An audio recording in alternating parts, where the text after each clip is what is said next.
and welcome to the new and improved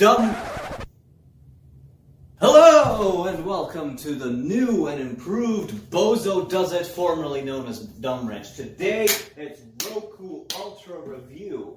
The Roku Ultra. What the fuck is a Roku Ultra? The Roku Ultra is basically a little computer that you plug into your TV either through HDMI or RCA with those three-prong cables, and it turns your formerly dumb TV into a smart TV. It allows you to stream Netflix, YouTube, Hulu, Sling TV, anything under the sun. You can stream it. These have a built-in Wi-Fi chip, so it's all over the internet. And this particular one has an Ethernet, so you've got that option as well. So why would you want to buy something like this for your TV? Well, it's really to do with an epidemic, because this TV isn't that old. Okay, maybe it's 5 years old, but the screen is great. I love the screen. It's high quality, but at this point, it's got a really hard time in terms of the user interface, the UI. It's really slow. It's really laggy. All this stuff is not really supported. 50% of what I watch is on YouTube.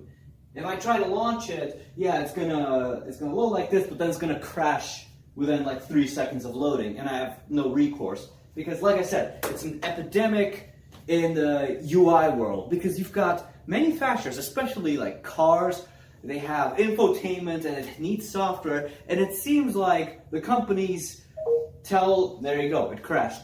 They tell, like 3 software engineers, guys, here's $5 and you got 2 weeks. Please produce software for the infotainment. And, then they get together and they produce some half-assed turd that barely works with a laggy interface. And, you're driving your car. Oh, I need to turn the fan on because the glass is fogging up. And they took away your physical button, so you have to navigate through like 30 f***ing menu trees before you find it. And then it doesn't even work because the infotainment decided to crash. And you're like, well, I guess today's as good a day as any to die. And same thing with TVs. They develop these, they've got like a 1-year life cycle, and the following year when they release a shiny new TV, it's already obsolete and they don't give a shit about it anymore. So that's why you might want to buy something like this, which does have support and continued support, well, at least for the foreseeable future. So why did I buy this?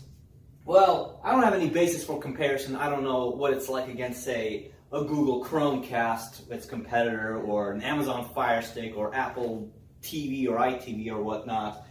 I bought it because I just bought a TV. I just reviewed a couple of videos ago, the TCL. It came integrated with a Roku, and it was a fantastic experience. It was the best modern TV experience I ever had, so I wanted to upgrade my main TV and usher in a new, bright age of an optimum viewing experience. So without any further ado, let's get into the details. Let us compare the technical aspects of the various Roku products, and the best way to do that is to do it through their website. So let's do Roku Express, Roku Premiere Plus, and the Roku Ultra. A wide gamut of pricing here. So this is the most basic offering, $30. That's going to be the Express. Then you got the Premiere Plus, which is $50, and of course, the Ultra. The big difference is going to come in terms of resolution. The more money you pay, the more features you get in terms of 4K compatibility and HDR compatibility. But in terms of streaming channels, it's all the same stuff. You pay a bit more money and you get superior Wi-Fi, and the Ultra is the only one that has the Ethernet port. Then you've got the remote, and again, you pay a little bit more money and you have the voice remote, so you can tell commands. The Ultra is the only one that has the headphone jack if you want to do private listening. It also has JBL headphones, or well, they're earphones. And finally, the Ultra is the only one that has micro SD and a USB input. In terms of specifications, it's pretty much all the same hardware-wise, except again, Ethernet, USB, micro SD card, and the Wi-Fi does improve the more money you pay. For $50 extra, you're basically getting a USB input, a micro SD slot, and earphones. That's basically it. But those features to me are worth it. I really wanted that USB input. If you want a more portable experience, the Streaming Stick Plus offers almost everything the Ultra offers, but in a smaller package. Except it doesn't, obviously it's not going to have USB, micro SD, or an earphone jack in the remote. And keep in mind that although this says $100, I paid about $70 on eBay for mine. That's totally brand new. It was brand new, unopened packaging. Everyone loves a good unboxing. Let's spend a bit of time unboxing.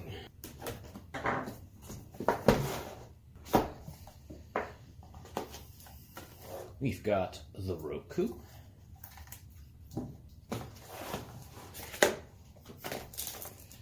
Manual, the Roku remote, power adapter for the Roku, 2 batteries. Oh, these look legit. Are these are Duracells. Guys, this is incredible. For the first time in my life, I'm not getting crappy pair of batteries. These are Duracells. This is the real deal. Amazing. They gave us headphones for private listening. These are a pair of JBLs. Cool. Extra earpiece attachments. Oh crap. I don't think I can review this. At least not yet, because I need an HDMI cable. Do I even have one? Come on, Roku. I gotta have everything to complete this review. I need an HDMI cable. Alright, thank goodness. I happen to have an HDMI cable. At the bottom here we've got a reset button here at the bottom. USB port, unique to the Roku Ultra. HDMI in, Ethernet in, micro SD card slot. Fantastic. Alrighty, let's get her done. Plug this thing in. We got power cable, HDMI cable. Alright, it's definitely on. Well, one big reason I bought this is for the USB input here. That's unique to the Ultra. And that's important to me because I have a lot of media I have on hard drives, and although this TV does have a USB input, it can't read like half the files. So my hope is that the Roku has support for a lot of different file types. That would be great. And to avoid hassle, I'm going direct in with Ethernet instead of Wi-Fi. I've got this router right here, and they're usually just more reliable and fast connections. Alright, looks good. The Roku right here. It's important to note that as soon as you put the batteries into this remote, it starts flashing like this, which means it's ready to pair with the Roku over there. We've got some interesting buttons here on this remote. We've got Netflix, Sling, Hulu, and CBS. What a specific channel. We also have little earphone port here. It has a little earphone port here for private listening from your remote. And the remote also has voice activation. So although that's cool, but I don't particularly like wiretaps, so meh. Alright.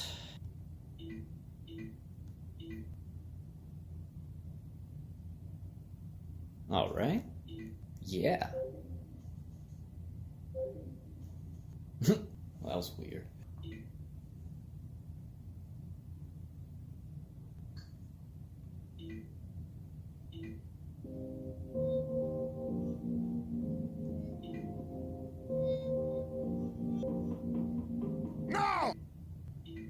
It was able to start the music, but it was not able to stop the music. Huh. Code 5 was the magic code. Alright. Oh, I see. I think this thing has interfaced with my TV so that I no longer need to use my own remote. Well, that's cool. Alright, so I signed in, and I paired the TV with my account. I don't know what the hell that means. Aligning solar panels. This didn't come with... I see. I see they're a bunch of... Memesters is what they are. Yay. Alright. I love how smooth it is. I know I said this before on the TCL TV review, but smooth UI is so important. Nothing worse than a laggy frame rate, and I really hope that I've left that behind in 1994 when I first played Doom on my parents' 386DX. I ran at like 5 frames a second. I don't want laggy experiences anymore. I'm spending my own money, damn it. I want a bazillion frames a second. Alright, well let's check out the voice function. Launch YouTube.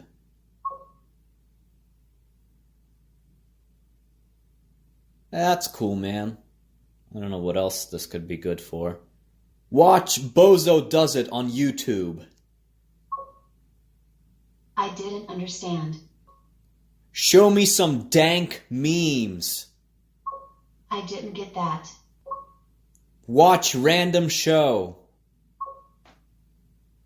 That worked. What I want to test now is this so-called private listening feature. Let me put on some music. Huh. Went away. I am listening to my remote. The future is really, really weird. Don't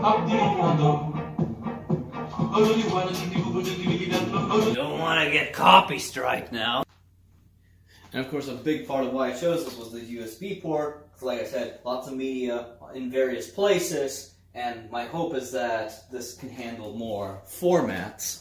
Well, let's check it out. It's got a media player. There's some random crap I shot, I don't know, 5-6 years ago. Me playing Doom.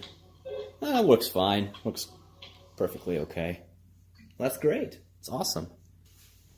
So I really got nothing to complain about this Roku. The setup was stupidly easy. It worked right out of the box. And I was watching stuff within like 5 minutes of unboxing. It is an absolutely incredible device. So if you're not ready to toss your aging TV because the UI has turned to total dog shit, Roku is actually a really good choice.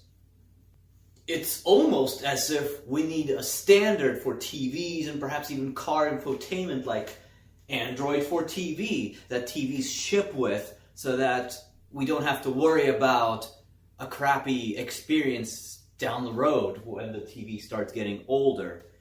So I hope this has been very educational. Thank you for watching, and as always, please like and subscribe. Wow, this is so incredibly immersive. I mean, look at that detail. You can practically touch it.